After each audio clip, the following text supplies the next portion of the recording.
What makes Wolf and Wolfclaw an uncooperatable existing entity in which everyone has to face? I was born into a rough situation which taught me many wonderful concepts of life itself, but let me teach you a lesson you'll never forget.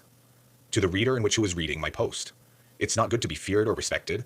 It's best to be your own unique existence. In the eyes of others, they're going to continue to make alternate versions of yourself that you never know you have, but only you truly know yourself. To touch upon fear and respect, sure they have their good sides, yes, but they also have their bad qualities. Stay with me here. Picture this. You put a microscope up to the concept of life. You dig to its very core foundation.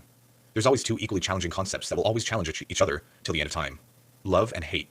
Light and darkness. Yes and no. Enemy and alliance. The list goes on.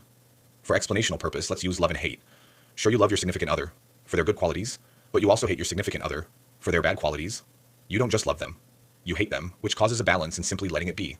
Having both in your relationship, whatever the value may be. Yet don't be fooled by your ignorance. If you have 100% good, that's the equivalent of relationship.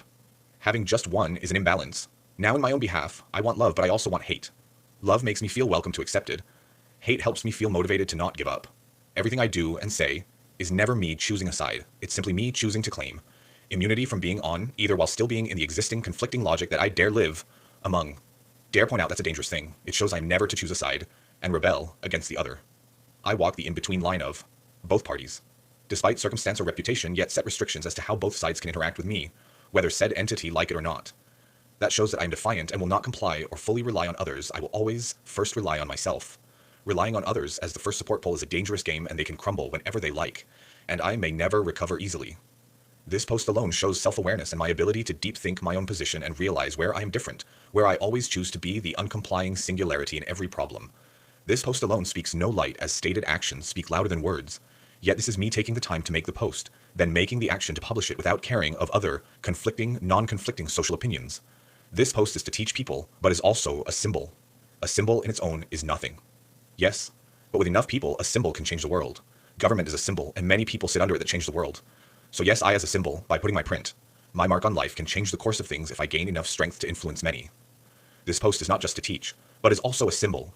Symbols alone count as nothing. Yes, but with enough people, a symbol can change the world. For relevant explanation. Purpose. Take the government, that is a symbol, and many people sit under it that change the world. So yes, I as a symbol, by putting my print, my mark on history, can change the course of things. Whether big or small, influence depends on my reach and my power to conduct such a reach. And that's what makes me, for all reasonable purpose, Wolf and Wolfclaw.